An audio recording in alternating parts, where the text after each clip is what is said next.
Opa, cliquei errado aqui, mas... Formatar. Olha o que aconteceu, tá tudo lá, agora eu consigo ler, olha só que beleza. Então, esse formatar aqui, ó, ele tá aqui não é à toa, ele vai formatar ali em coluna. A gente poderia colocar um número, né, digitar manualmente, eu quero 15, né, para cada uma, 20 milímetros. Não, eu quero que ele autoajuste, eu não quero pensar nisso, tá? Agora, se eu não quero toda ela... de quê? De esquerda e de direita? De lá, coluna e linha. Coluna. Se eu não quero toda ela, eu vou só 2 cliques em cada coluna. Bom, aqui, ok. Hoje a gente vai trabalhar, então, a parte de formatação que fica na página inicial. A aba inicial, aqui ó, aba inicial. Esse será o nosso carro-chefe de hoje. No máximo que a gente vai chegar é um pouco na parte de layout e exibição e ponto final. Parte de fórmula, dados, revisão, inserir, eu não vou trabalhar com vocês, tá? Bom, isso são células. O que vocês entendem por células? Célula, ele é... Cada item. Célula em ciências, o que é? Cada unidade do meu corpo, cada... É vivo ou morto? Viva. Tem inteligência ou não tem? Tem. Já resumi o que é célula para vocês, tá?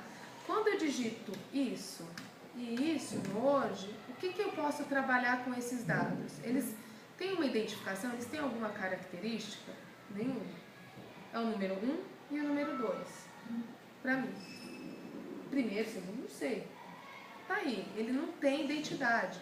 Para a gente identificar a célula e falar o que ela é, o que eu gostaria que ela fosse, eu poderia chegar aqui, ó, e falar que ela vai ser o que? Ela será uma moeda. De uma casa decimal. E ele vai entender que é. Tá? Você põe um, né? Aí você clica com o botão. Aqui no cantinho para habilitar e fala o que ela é. Ah, o que mais que ela poderia Fração, ser? porcentagem. Sei lá, uma porcentagem. Tá? Clica então, o número não é igual que vocês digitavam lá na tabela do Word, é? Não. Vocês já começaram a entender qual é a do Excel aqui. Eu tenho dados, eu tenho coisas que eu posso trabalhar, que eu posso depois, quem sabe, gerar uma fórmula, ela vai poder somar, ele vai entender que isso é um número, que isso é uma data, que isso é uma hora, enfim. Bacana, então vou voltar lá desde o começo. Bom, então eu posso dizer o que cada um é. Então se eu digitar aqui, ó, eu vou selecionar essa célula. E eu vou falar que esse conjunto de células aqui, ó, as pessoas só podem preencher com data. Elas vão preencher do jeito que elas quiserem. Mas será uma data, vou colocar data. E ele vai ter que identificar que eu quero esse tipo de formato. Então, por exemplo, isso, ele já vai entender. Ele é inteligente mesmo. Ele é inteligente, gente. Isso é uma inteligência, isso eu não consigo fazer. Eu acho que vocês trabalham mil anos com tabela de Word. E se você digitar qualquer coisa, não transforma em nada. Aquilo é estático, não tem função nenhuma. Aqui não, aqui ele tem um corpo, ele tem uma vida. Então é bacana aprender. Outra coisa que ele faz, que é muito legalzinho, ele entende sequências. Você não precisa, ele alivia a parte de preenchimento, tá? Então, por exemplo, eu tenho uma sequência, eu tenho que digitar 50 números, né? Eu coloco o primeiro, o segundo, né, número, seleciono, né, os dois, seleciono os dois, e aqui no cantinho eu vou falar que eu quero reproduzir essa sequência em grande escala, e ele vai autocompletando. O falar para ele foi só você arrastar até o final no cantinho que ele já entendeu que você quer numerar em ordem. Eu poderia ter outra sequência, tá? Eu poderia ter, sei lá... Do menor para o maior, enfim. Outra sequência, tá? De 2 em 2. E ele iria entender da mesma forma. Bacana? Já tá, acho que você já vai gostar mais desse monstrinho. Já senti um certo sorriso, assim, num lado só, mas foi. Tá bom? Então, é esse tipo de coisa que o Excel faz. E a célula tem essa capacidade é interessante, principalmente quando a gente tem muitos dados na mão. Então, essa planilha, por exemplo, que eu tenho. Imaginou, eu tenho que colocar aí, numerar uma quantidade de alunos, quantidade de atividades, quantidade de materiais. Eu consigo fazer isso facilmente. Outra coisa legal, e aqui hoje eu vou trabalhar muito com coluna e linha, tá? Eu vou explicar como a coluna eu posso transpor uns dados de uma coluna para outra, e como eu posso deletar minha coluna ou linha, ou como eu posso ocultar alguns dados. Não é que eu quero que exclua, porque uma hora pode ser que eu quero que eles fiquem ali escondidinhos. Por exemplo, nesse momento não interessa o endereço de e-mail para nós. Então, por exemplo, isso aqui, ó, não interessa. O que mais interessa para cá? Né, ó. Tá o tempo utilizado? Pode ser. Então, o restante que eu não quero, já selecionei, eu vou ocultar. E ele automaticamente vai fechar. E se eu quiser voltar, eu posso aquilo tudo que estava antes? E reexibir. E eu posso reexibir meu conteúdo, tá? E esses daqui, ó, por exemplo, que ficaram. Bom, eu vou mostrar 2 casos aqui interessantes que a gente pode fazer. Nos Estados Unidos, a preferência de tratamento, é uma regra deles, né? Que o sobrenome sempre vem antes do nome, tá? Por isso que o Moodle pegou nesse formato, nesse modelo. Como eu faço para passar a coluna do sobrenome, a coluna completa, para uma outra coluna que eu tenho aqui sobrando, uma nova que eu criei? Como eu inverto isso? Eu clico aqui na minha coluna, eu posso ir aqui em recortar ou aqui na tesourinha, ele já vai dar aquela habilitada, essa pintada, como é que fala? Essa borda que fica aí piscando, é que ela tá realmente selecionada para recortar, né, que ela foi recortada. Eu clico onde eu quero colocar, vou colocar aqui, não vou usar essa coluna instituição, vou colocar aqui. E vou colar. E eu já transferi os dados que estavam em uma coluna para outra. E essa aqui que sobrou, Rê? Olha a diferença. Se lembra quando eu fiz o ocultar? Tinha uma sequência, né? A, B, C, D. E aí, quando tá essa falta de sequência, eu sei que o que está faltando está ocultado. É uma maneira de eu saber se tem dados ocultados ou não. Porque quando eu deleto uma coluna, ó, vem aqui em excluir, automaticamente ela passa a ser. Ela não existe mais e a outra é renomeada com a letra correspondente, certo? Bacana. Então o departamento eu também não vou usar, então posso excluir? Posso, olha lá, já veio pra cá.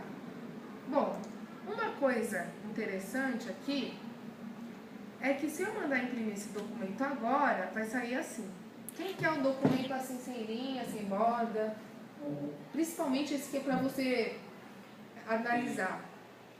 Acho que ninguém quer isso, né? Não. Mas como é que eu faço para preencher? Gente, eu falei que as células são inteligentes, mas elas não se autocolocam bordas. Pinta tá? tudo. Então, aí sim você pode selecionar onde você quer pintar, colocar bordinha, tá? Porque isso ela não vai ter inteligência de identificar. E o que eu faria? E eu venho aqui, isso é muito parecido. Isso quer falar? No Word também. No Word, isso não é... Yes, olha que lindo. E aí tá tudo bonito. Gente, calma aí, a gente pegou aquela coisa estranha que vocês liam e falavam, o que tá acontecendo? E já tá ganhando uma carinha, né? Certo. Mas o que acontece? A gente publicou aí, eu pedi, isso foi de propósito que eu fiz, não foi intencional, que todo mundo fizesse uma das outras. Pra quê? Pra ganhar mais confiança em aplicar o questionário. Eu preciso que vocês ganhem essa confiança e assim, vejam os relatórios para saber principalmente o quê? Aqui embaixo, ó, nem vou usar agora esse. Nas questões, ó, o que o Moodle fez lá para vocês. Ele tirou a média geral e a média por questão de acerto e erro. Ou seja, essa questão aqui que eu acho que eles não foram tão bem, que é uma pontuação. Que é aquilo ruim. que eu perguntei para você, qual é a maior incidência de erro? Olha lá, todos valiam a mesma pontuação, 1,25. Nessa pergunta, eles caíram bastante em relação às outras.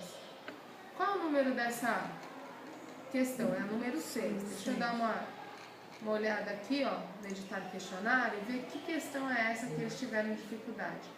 Pode ter sido uma questão que eu não elaborei muito clara. Pode ser que o aluno não conseguiu entender a questão, o formato que eu coloquei, então a gente tem que analisar isso. Onde que eu entro em primeiro lugar para ver o número? No seu curso. Isso. Aí dentro da provinha que você aplicou com eles. Então, essa não, foi você? Não, 6. Não, Essa. é 6? Essa foi a questão. Está escrito 1. Não, é que a gente está pré-visualizando. Se Essa foi a fosse do questão. autor, ele faria um paraíso para bichos, crianças e árvores, bichos, plantas e crianças. Foi aqui que eles. Bichos, Deixa eu ver agora a plantas e resposta pessoas. correta. Bichos, plantas e pessoas. Criança é pessoa, né, gente? É. Entendeu a confusão deles? Então não foi um erro de dificuldade sobre o conteúdo, de interpretação, porque para eles estava. Criança é pessoa. Criança é uma pessoa, então. Tá mal formulada. Tá mal formulada. Não, e planta e árvore confunde. É porque precisa ver lá no poema, entendeu? O que está escrito. Mas aqui eles ficaram muito confusos. Olha a porcentagem. Foi quase uma pegadinha. Foi uma pegadinha, né? Outra pergunta, Rê. Lembra que eu falei, eu tenho 2 alunos que eu quero excluir, não são da minha classe, eu quero tirar.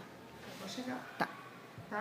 Então, aqui eu consigo visualizar, a gente tem uma visão nesse relatório, que eu estava falando, é macro, ela é grande. E é uma visão que é difícil da gente tirar isso ao vivo toda hora. Imaginou, toda a atividade que você colocou, você não consegue ver esse cenário. Você vê mais ou menos, quando você corrige, mas é assim, pontuar os casos mais graves e tal. Então aqui eu consigo, nesse relatório, dê uma olhada, um olhar mesmo de professora, tudo, você consegue extrair algumas informações, é uma diagnóstica, na verdade. Você consegue saber um ponto que você precisa gastar uma super energia com eles, antes de uma prova mais, né, que tem peso maior, e uma outra questão que você vê, eles estão, olha essa questão aqui, ó. Que eu gostei bastante aqui é assim, em reunião com o pai, quando a gente fala assim, olha, seu filho tem uma dificuldade de ritmo, parará. Se você pega aqui o tempo, é muito mais palpável você mostrar uma planilha dessa, de fato, e falar pro pai, ó, seu filho tem uma dificuldade de tempo, olha aqui. Exato. Porque tem criança que sabe administrar muito bem o tempo, ela vai rápido porque o raciocínio dela já é muito rápido, ela consegue dar conta. Tem pessoas que tem essa super dificuldade, você fala isso pro pai, ele fica ofendido. Você tá chamando ele de bem? Pra começar. E tem, por exemplo, ó, tem crianças aqui, ó, deixa eu pegar, ó, 8 minutos e 6h25. Eu tenho certeza que se essa criança ficasse um pouco mais de tempo, ela prestaria mais atenção. É que isso também, o que aconteceu essa velocidade? A gente colocou realmente 10 questões, não foi à toa, era algo para ser rápido, era uma experiência nossa. Outra, eles têm um entusiasmo muito grande com tudo que vai no iPad, porque na casa deles o iPad é para entretenimento. Na escola eles olham, eles não conseguem ainda enxergar que o iPad não é para entretenimento, tem um fim pedagógico, é uma ferramenta que o professor está usando na sala. E é por meio dessas atividades, valendo nota ou não, que a gente vai colocar isso para eles. Essa vivência vai fazer parte do aprendizado deles sobre a ferramenta. Gente, isso não é de hoje, tá? Eu lembro a primeira vez que eu acho que eu vi, né, videocassete na minha época era algo revolucionário. Minha mãe fez consórcio para comprar um. Então eu achava